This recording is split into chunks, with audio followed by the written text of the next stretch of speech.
SUNO AI CEO claims most people don't enjoy making music. So co-founder and CEO of the generative AI music platform SUNO is facing backlash after claiming in an interview that most people find the music creation process not really enjoyable. So Schulman painted a rather black picture of music production speaking on the venture capital industry podcast, The 20-Minute VC, suggesting that learning an instrument or mastering software is too much of a hassle for the average person. I mean, within that statement, yeah, for the average person, for sure. Like if you're trying to do something fast, you know, to get it done. But I mean, most people that are into music or like want to play music, they generally enjoy doing it. But dude, there's been points in my life where sometimes the writing process sucks, you know, and sometimes you just go learn a bunch of covers and it's more fun. It depends on your season of life, I would say. There's some moments where I really love writing, but I have pockets of creativity. For sure. The overall writing process can be stressful or really fast or really good at certain times, but sometimes it's not. But I think it really depends on where the person is in their music journey or their career for like 100%, you know? So, quote, "It's not really enjoyable to make music now," unquote, he told Harry Stebbings. Quote, "It takes a lot of time. It takes a lot of practice. You need to get really good at an instrument or really good at a piece of production software," unquote. But to be honest, like kids these days, like they know multiple instruments and they know multiple softwares. Once you learn one software, it kind of translates to the next software. Like I know Logic, but I started off on GarageBand. And then I've also used FL Studios. He goes on to say, "I think the majority of people don't enjoy the majority of the time they spend making music." Schulman added, "I disagree. Like, so there's certain parts of the music creating that I enjoy. The part I enjoy is when I'm sitting there with my guitar and writing. That's my part I enjoy. Like this part. If I'm sitting here just writing music, then yeah, I enjoy that part. When it comes to recording it and all that stuff and then mixing, don't enjoy it as much." Of course not. Yeah. I mean, when people become musicians, it's not that they want to sit there and record in the studio for 8 hours. They become musicians because they want to play music. Exactly. They want to play an instrument. So yeah, they're not going to be too thrilled about the creating of the music when it comes to recording, using the studio, and you know, the mixing. Then of course not. No. I pick up a violin because I want to play the violin. I don't want to sit there and stare at a freaking computer screen for fucking 7 hours. I want to play the instrument. I also want to add too, software has actually made me want to do more writing at certain levels. For instance, when I was first writing the first Dicodec album, it was really nice to have a virtual like drummer where you can put up a drum beat and then I can write out my riffs. Because for me, sometimes writing to just a boring click track just sucked, and it was better to have like a drum vibe, you know, because there's a lot of notes you can squeeze in between beats and stuff, you know, phrases and things like that, because we have like a 1, 2, 3, 4. When you have a click just giving you that steady hit, it kind of is annoying. It feels more natural to write to an actual drum beat than an actual click, in my opinion. Some people can write to a click. Some people write to a click, but they sound super robotic also. I was just going to say that some of my best memories as a kid was us just sitting down and writing music. Like, like me just playing a riff and you going, oh, you know, I could do this behind that, you know, and next thing you know, like it's us coming together. That part I think is super fun, super enjoyable. Some of my best memories. I miss that.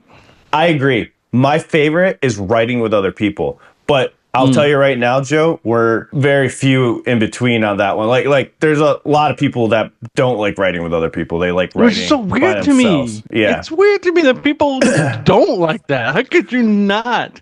Because because working with other people, you bring in different ideas, different concepts, different techniques.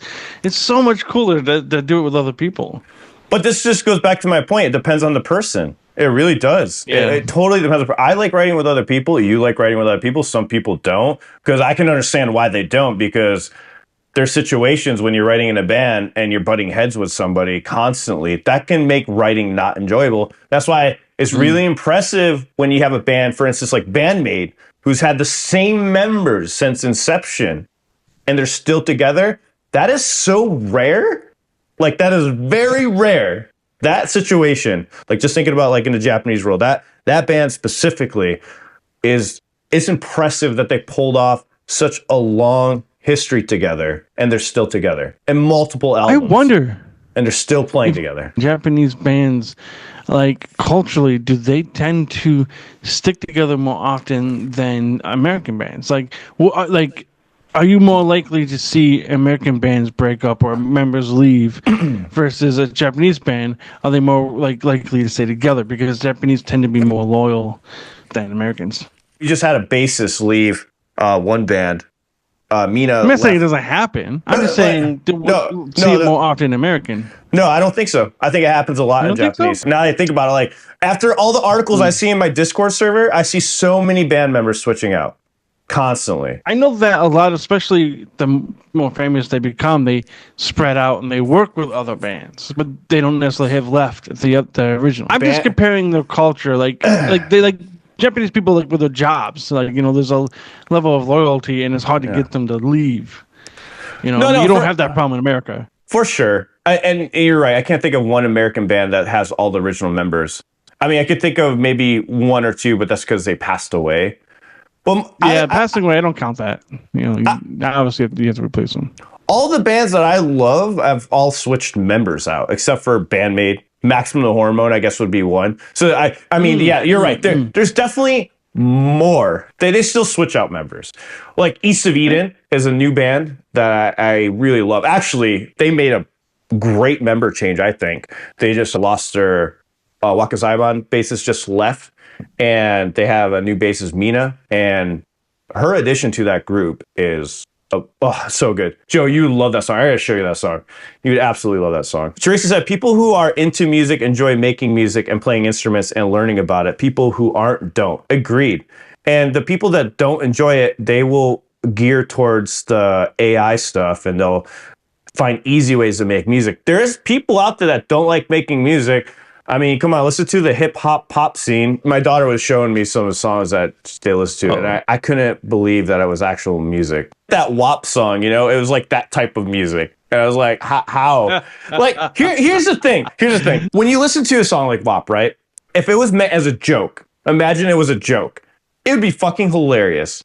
And absolutely. I mean, all for it. But my problem is how serious they take it. They mean what they're singing. You know, like they're totally into what they're singing. You're right. I think today's music and a lot of that hip hop shit it's just shit. It's bad. It's just fucking repeat, paste, do it again. Sure, all right. The lyrics are different and there's a different singer. It's so fucking boring. I think the place that the Suno AI CEO was coming from was he's just talking about the overall population. If you include the entire population, he is correct. People do not enjoy writing music. Fair. But if you include actual people that are in the music industry, writing music, making music, doing things, that's where the numbers wouldn't make sense.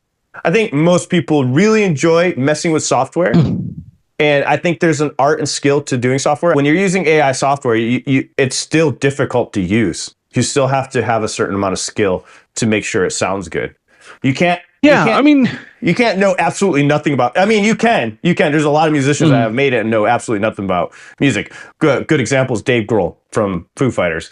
Knows nothing about music theory or anything, and he just figured out like intuitively, you know, how to do it. And for some people, it's way easier to write, you know, where other people is just like it's foreign concept, but they still want to play music. Yeah.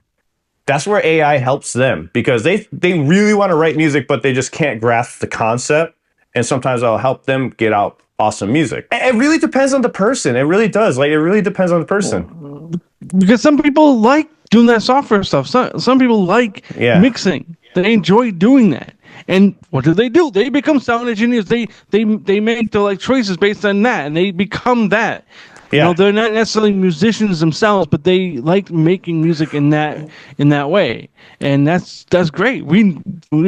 As musicians, you're going to enjoy and love having people who enjoy doing that part because that means you don't have to. Yeah. There's always, for me, there's always going to be a part of the process you don't enjoy, period. There's always going to be a part of it.